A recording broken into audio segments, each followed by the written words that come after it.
안녕하세요. 트렌드 코리아 쓰는 김난도입니다. 전다연입니다. 네, 전다연 박사님 반갑습니다. 반갑습니다. 오늘 트렌드 코리아 첫 출연이시죠? 네, 맞습니다. 네, 자기소개를 좀 해주세요. 네, 안녕하세요. 이번에 특코TV에 합류하게 된 전다현입니다. 지난 8월 달에 박사학위 받으셨죠? 네, 맞습니다. 축하합니다. 이거 오늘 설레는 마음으로 어떤 주제 가지고 오셨어요? 네, 오늘은 2025년 우리 사회를 한번 되돌아보는 시간 갖고자 합니다.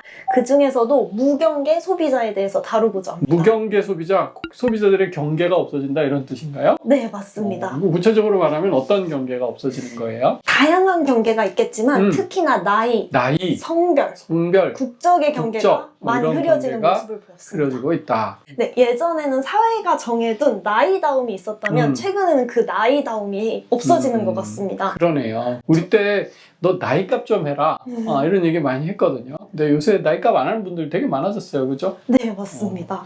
제가요, 여러분 듀오라고 아세요? 결혼정보회사. 요새 결혼정보회사가 굉장히 핫합니다. 굉장히 가입자 수도 늘고 매출도 역대 최고치를 찍고 있는데 그만큼 많은 사람들이 결혼정보회사를 찾고 있다는 거죠. 제가 거기 관계자한테 여쭤봤어요. 듀오의 회원 중에 나이가 제일 많은 분이 몇 살이냐, 몇 살이나 됐을 것 같아요. 한 50대 왜 이러세요? 아닌가요? 네, 남성이 84세, 여성이 71세라고 합니다. 84세에도 가입비를 내고 혼인하고 싶은 짝을 찾고 계신 거죠. 주변에 1938년생이 있어요. 아니요, 본 적이 우리 없습니다. 어머니가 37년생이신데 우리 어머니보다 한 살 어린 할아버지께서 75년생하고 결혼하신 적이 있대요. 우와. 그러면 37년 차이입니다. 3번 띠동갑을 하고 요새 띠동갑하고는 막 도둑놈 이러는데 3번 띠동갑하고도 한 살이 더 많으신 나이 차이를 극복하신 부부가 있대요. 그러니까 요즘은 뭐 나이는 진짜 숫자에 불과하다. 옛날에 그런 광고가 하나 있었는데 정말로 그런 나이의 경계가 이제 더 이상 없어지는 것 같은 그런 생각이 듭니다.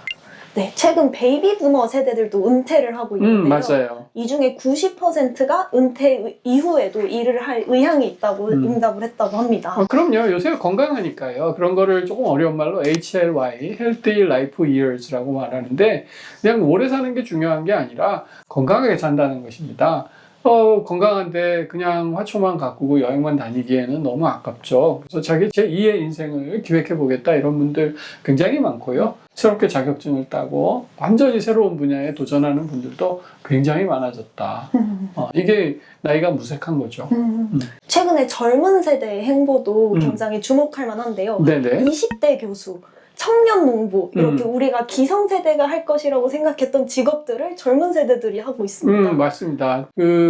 요새 청년 농부들도 많아지고 있고요. 미국에도 툴벨트 세대라고요. 툴벨트는 이제 연장력이 차는 사람들인데 도배, 미장 이런 일들은 연장자들이 한다고 생각했는데 요새 젊은 사람들 중에도 이제 그런 직업에 관심 가진 분들이 굉장히 많아지고 있고요. 나이를 무색해하는 젊은 유튜버들 굉장히 많아지고 있고 그래서 요새 뭐 젊건 나이가 많건 그 경계가 완전히 무너지고 있다라고 말씀드릴 수 있겠습니다. 성별의 경계는 어떤가요? 남녀 차이도 굉장히 크죠. 예전에 남자답다, 여성스럽다 이런 표현 많이 썼어요. 근데 요새 어디 가서 그렇게 말하면 아주 시대에 뒤떨어진 사람이죠. 저는 그래서 거기서 나온 표현이 애견남, 테토녀 하는 식의 표현인 것 같습니다. 그러니까 남성, 여성으로 얘기를 하지 않고 고정관념에 얽매이는 게 아니라 애견이다, 테토니다 하는 식으로 호르몬명 가지고 얘기를 하면 이제 뭐 남자도 애견할 수 있고 여성도 테토할 수 있으니까 자유분방하게 얘기할 수 있는 것이죠. 실제로 예전에는 남성의 상품과 여성의 상품을 동시에 사용하는 거를 유니섹스라고 했는데 맞아요. 이제는 그 성별조차 의식하지 않는다고 해서 젠더리스라는 단어를 더 많이 쓴다고 합니다. 제가 그 백화점에 알아보니까 예전에는 그 상품 매입팀이 남성복팀, 여성복팀, 아동복팀 뭐 이런 식의 편제였대요. 근데 요즘은 컨템포러리 팀, 클래식 팀, 뭐 액티브 팀 이런 식으로 스타일로 나눈다는 거죠. 이제 남녀의 구분보다는 차라리 스타일의 구분이 훨씬 더 중요해졌다 이렇게 볼 수 있고요.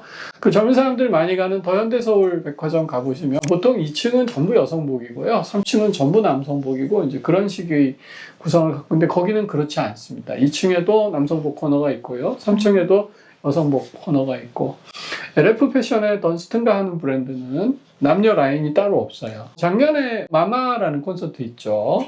도쿄에서 했는데 거기 오랜만에 제가 아주 좋아하는 지드래곤이 나왔죠. 무슨 색깔 옷 입었는지 기억나요? 핑크색인가요? 그렇죠. 꽃핑크. 거기에 이렇게 클러치백까지 메고 그 뒤에 백댄서들 굉장히 몸 좋고 잘생긴 남성들이었는데 그 친구들도 전부 핑크 입고 그러니까 이제 우리 임신했을 때 의사 선생님이 핑크색 옷 준비하셔야겠어요. 이렇게 하면 이제 딸이구나 이렇게 생각했는데 요새는 그런 선입견이 없는 거죠. 뭐 남자는 파랑이고 여자는 핑크고 뭐 이런 식의 구분도 거의 사라졌다. 네, 실제로 아동 시장에서도 의식적으로 핑크색이나 블루색 옷을 출시를 하지 않고 그렇죠. 뉴트럴 색깔을 뉴트럴 톤으로 낸다고 합니다. 그렇죠. 그래서 부모들도 이제 더 이상 자녀들이 어떤 성적인 고정관념에 얽매여서 자라는 것을 바라지 않기 때문에요.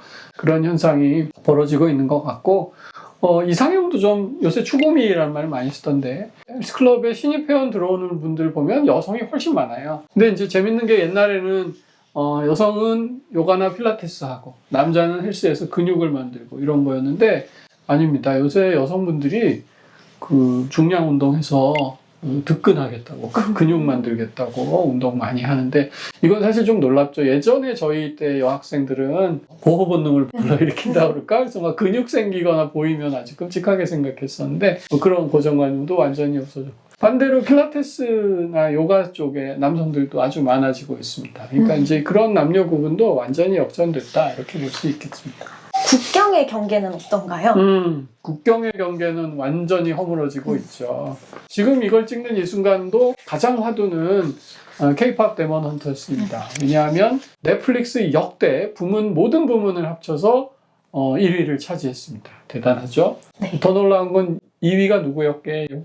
오징어 게임인가요? 그렇습니다. 네, 지금 넷플릭스의 1, 2위가 전부 한국 컨텐츠이고요. 그뿐만이 아니죠. 24년도에는 우리 문학이 노벨 문학상도 했고요. 작년 연말에는 로제가 아파트 부른 노래가 전 세계에서 인기였고 지금 한국의 컨텐츠가 전 세계를 아주 휩쓸고 있다. 우리 컨텐츠들이 국경을 넘어서 전 세계 어디든 가고 있는 거죠. 특히 그 국경 넘기 굉장히 어렵다고 하는 인도 같은 곳에서도 한류가 아주 인기라고 하니까요. 진짜 그런 인기는 놀랍다 이렇게 말씀드릴 수 있습니다. 그러면 한국 사회 내부의 분위기는 또 어떤가요? 한국은 사회 내부는 오히려 반대입니다. 외국인의 비중이 아주 높아지고 있죠. 이제 한국에 일하러 오신 분들도 물론 예전부터 꾸준히 있었고요. 제가 최근에 가장 놀라는 것은 여러분도 그렇게 느끼지 않으세요? 주요한 관광지가 될 만한 곳에 가면 스마트폰 보고 지도 찾는 외국인들이 정말 많다.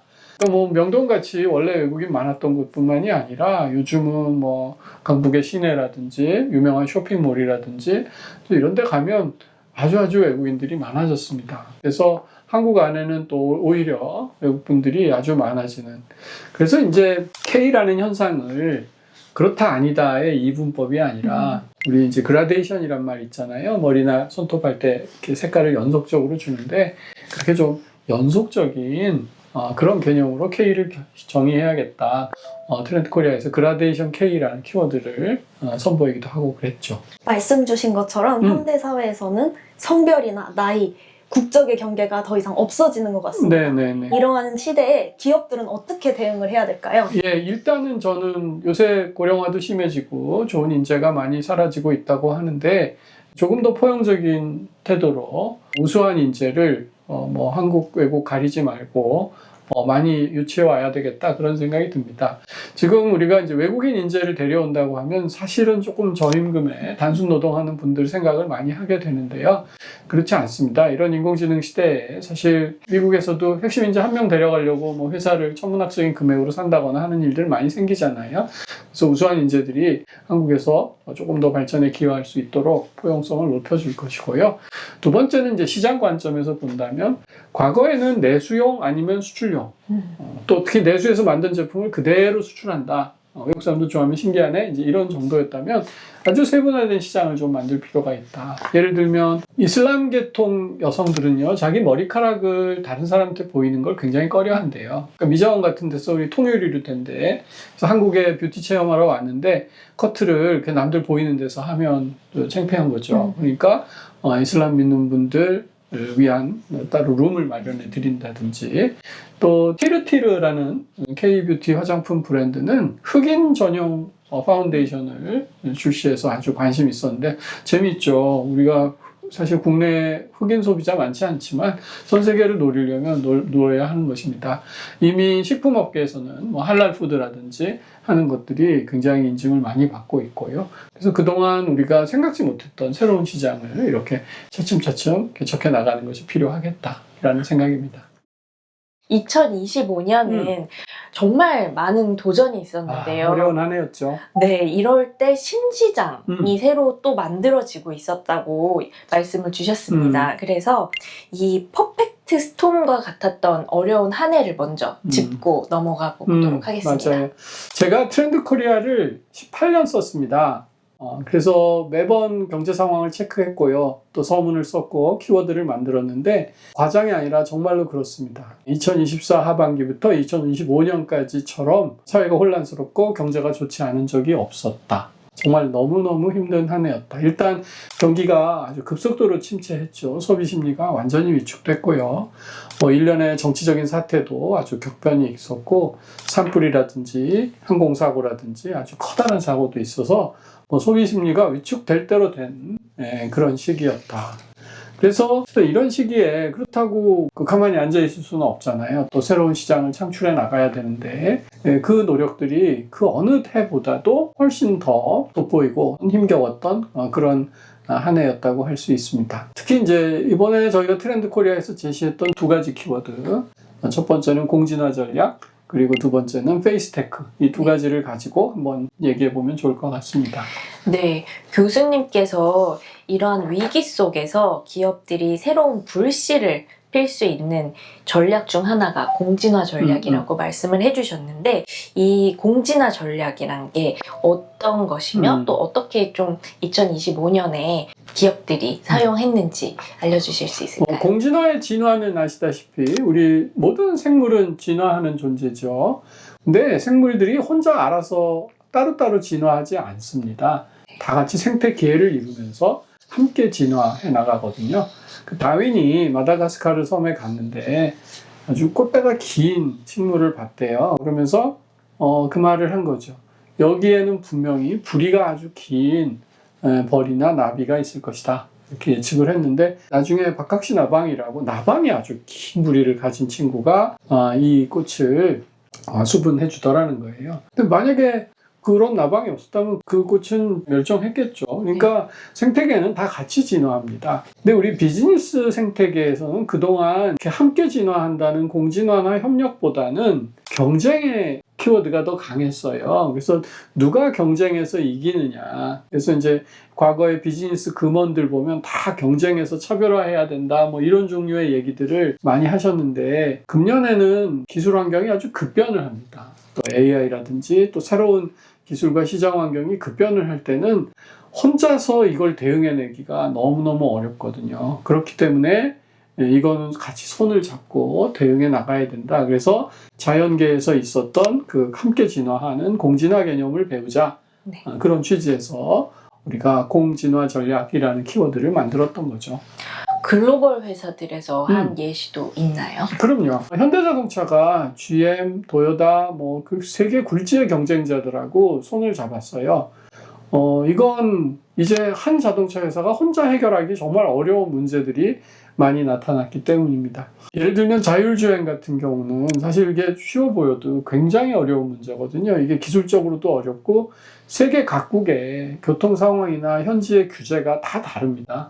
그러니까 한 회사가 전 세계를 다 해결할 수 없는 거죠. 이 현대 비즈니스 환경의 변화가 공진화를 어쩔 수 없는 선택으로 만들고 있다. 그렇게 봐도 좋을 것 같아요. 그러면 이렇게 글로벌 회사들도 이렇게 손을 잡고 공진화를 하는데 요즘 로컬 그냥 지역 상권들도 이런 공진화를 하고 있다고 들었습니다. 그럼요. 작년 초에 광장시장을 갔었는데 그 스타벅스 공사를 많이 하고 계시더라고요. 재밌죠. 예전에 그 스타벅스 사실 대기업 계열사인데 대기업 카페가 전통시장 한복판에 들어온다고 그러면 막 거기 상인들 데모하고 그러셨을 거예요.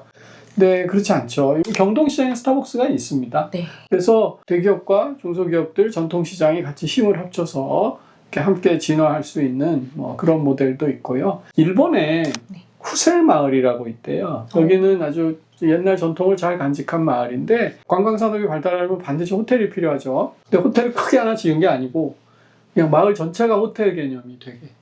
그래서 잠은 그 프론트 역할은 무슨 기모노 집에서 하고요. 온천은 목욕탕에서 하고요. 식사는 거기 식당들에서 하고 차는 끽차점에서 마시고 잠은 그 2층에서 자고. 근데 이제 거기 분위기가 메이지 유신 시대를 그대로 따올 정도로 그 옛날 모습을 잘 간직하고 있어서 일본의 MZ 세대들이 거기 그 마을에 간다고 그래요. 근데 거기서 혼자만 잘하거나 또 혼자만 못하면 안 되겠죠. 그러니까 이게 마을 전체가 같이 진화해야 한다. 그래서 요새 이제 전통시장, 전통거리, 또 이런 마을, 지역 공동체 여기를 이제 함께 키워나가자 이제 이런 생각들이 되게 강한데요. 이것도 지역의 공진화라고 할 수 있습니다.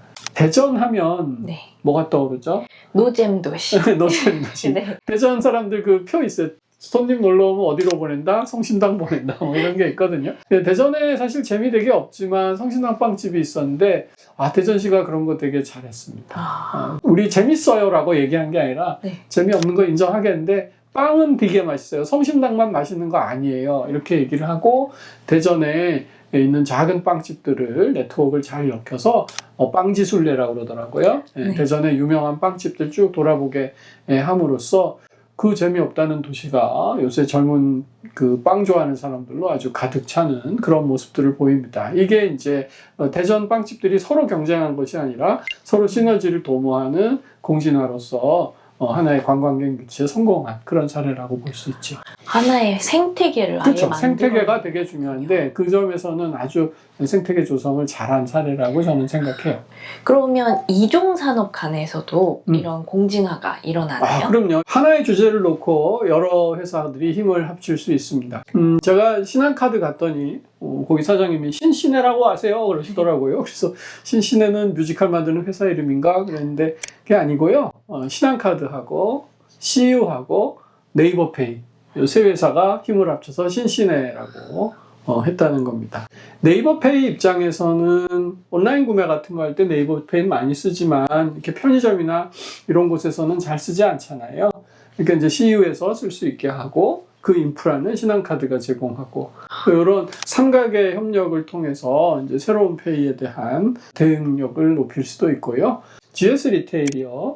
일본 가면 돈키호테 많이 가시는데 그 팝업 스토어를 유치를 하셨는데 그걸 또 더현대서울에다가 열었더라고요.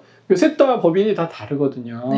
근데 어떻게 보면 경쟁자 중에 경쟁자인데 그 경쟁자들이 다시 힘을 합쳐가지고 또 새로운 재밌는 기획을 보여줬다 하는 것입니다. 롯데 하이마트 가시면 애플 서비스 받을 수 있습니다.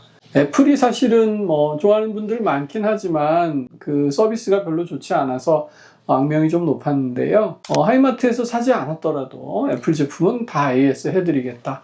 이렇게 하면 그 AS를 받으려고 오시는 그 내방객들을 하이마트는 유치할 수 있어서 좋고 애플은 그동안 부족했던 AS 인프라망을 구축할 수 있어서 좋고 이게 사실 동종업계 간에 여기도 경쟁이 있을 수 있는 곳인데 이런 공진화 생태계를 만들어냈다 하는 것입니다. 그렇다면 아예 없던 새로운 상품이나 영역에서 힘을 합치는 그런 공진화 영역도 있나요? 원래 없던 상품들, 예를 들면 가상화폐 같은 그런 것들은 과거엔 존재하지 않던 상품들이잖아요.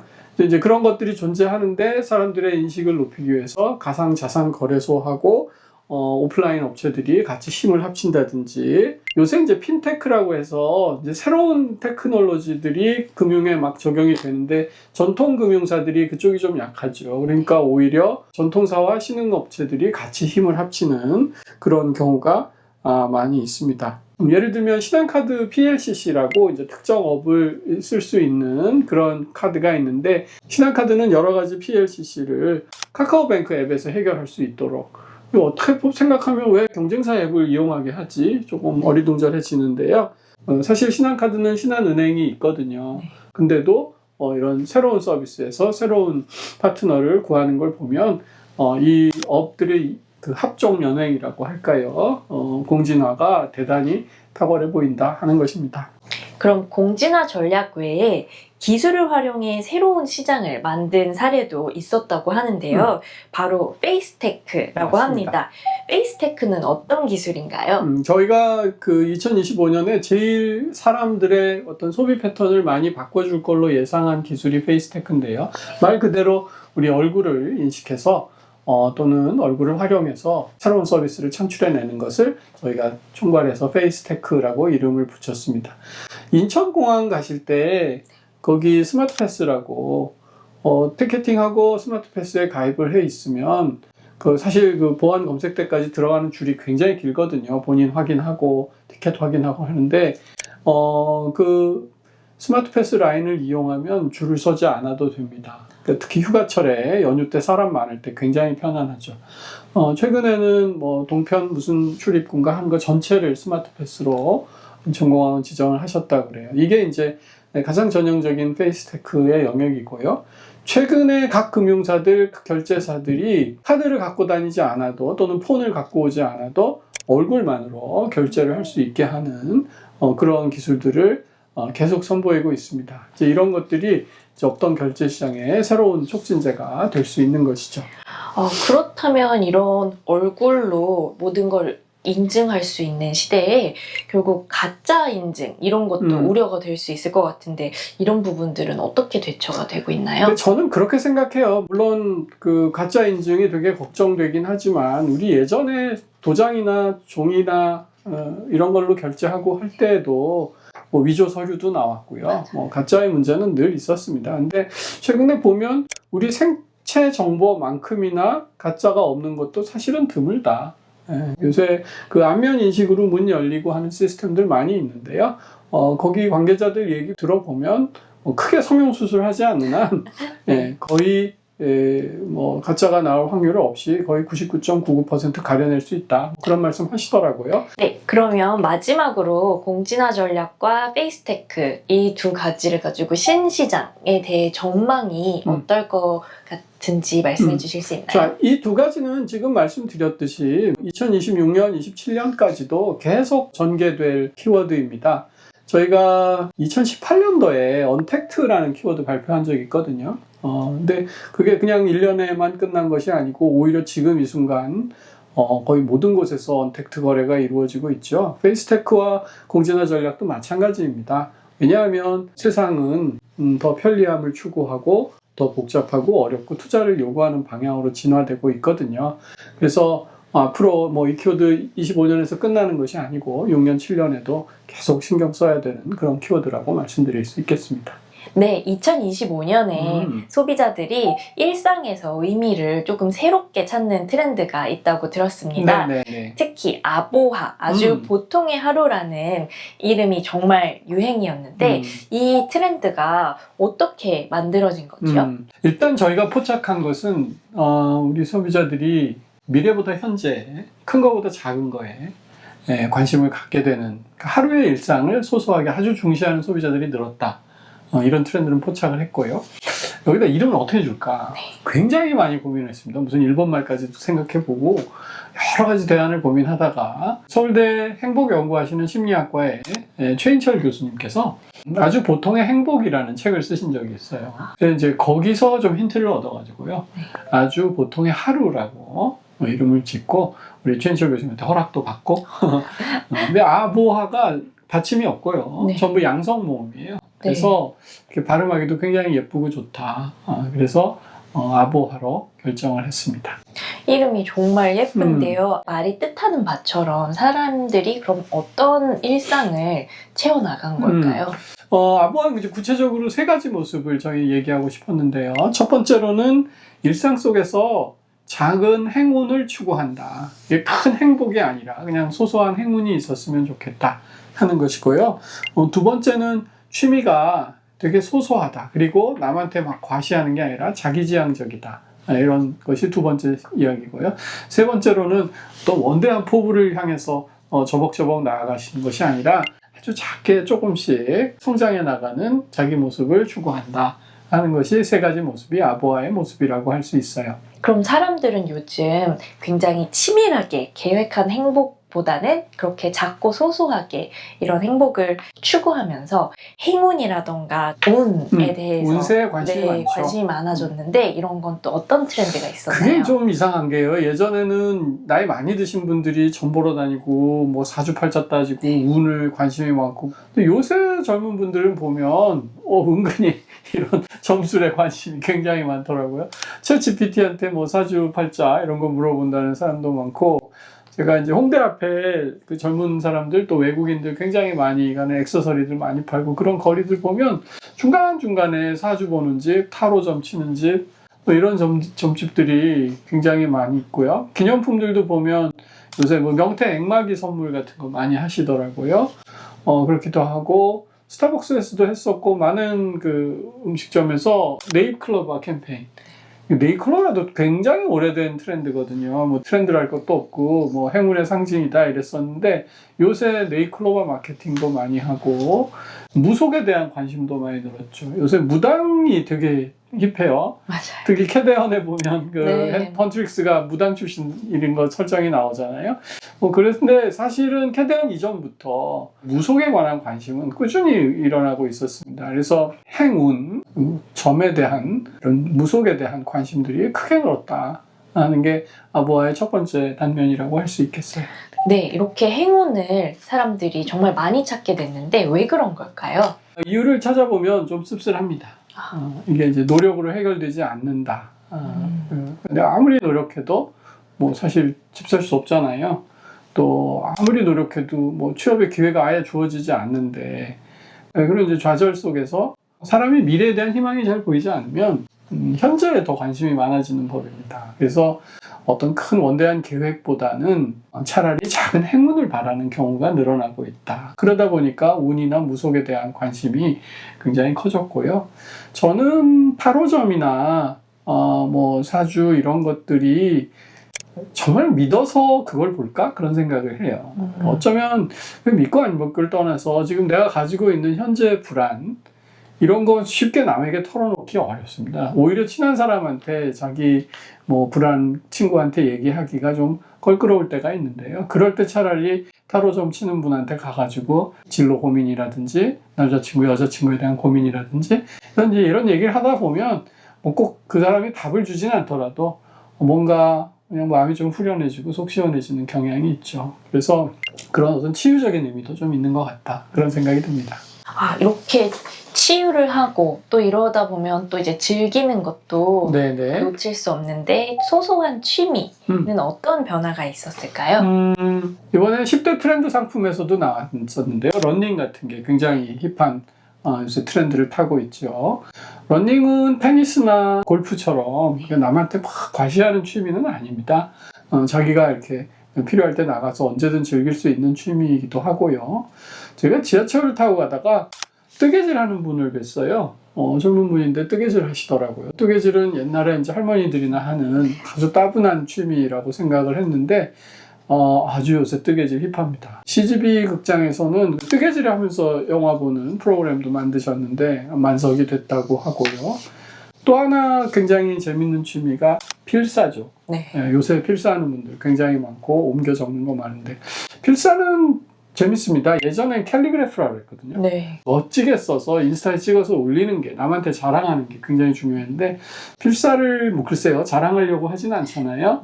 네. 자기 마음을 좀 안정시키고 오늘 하루 차분하게 좀 보낼 수 있도록 하는 그런 취미인데, 필사하는 분들도 많이 늘었다. 뭐 그러다 보니까 요새 그 아날로그 문방구들도 굉장히 힙하다고 그러더라고요.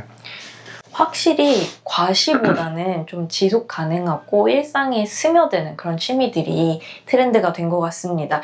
마지막으로 조금씩 성장하는 하루라는 거는 어떤 트렌드인가요? 저희가 트렌드 키워드로 원포인트 업, 네. 한 포인트씩 성장해 나간다. 이제 그런 이야기를 했었는데요.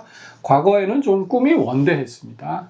그래서 크게 성장하는 거를 좀 도약적인 발전 이런 것들을 많이 꿈꿨는데 요새는 그거보다 루틴을 중시하는 것 같아요. 제가 그 바른생활 루틴이라는 키워드도 발표했던 적이 있는데 근데 그 루틴들이 그때보다 더 달라진 것은 굉장히 잘게 쪼개요. 그래서 하루치 성장으로 착 쪼개서 하루하루 목표를 세우고 이건 뭐 꼭 운동뿐만이 아니라 다이어트라든지 생활 습관이라든지 뭔가 준비를 할 때도 그렇습니다. 그래서 하루하루 작은 루틴들을 채워나가는 것으로 오늘 하루를 보람있게 보냈다. 그럼 그거면 됐다는 거죠.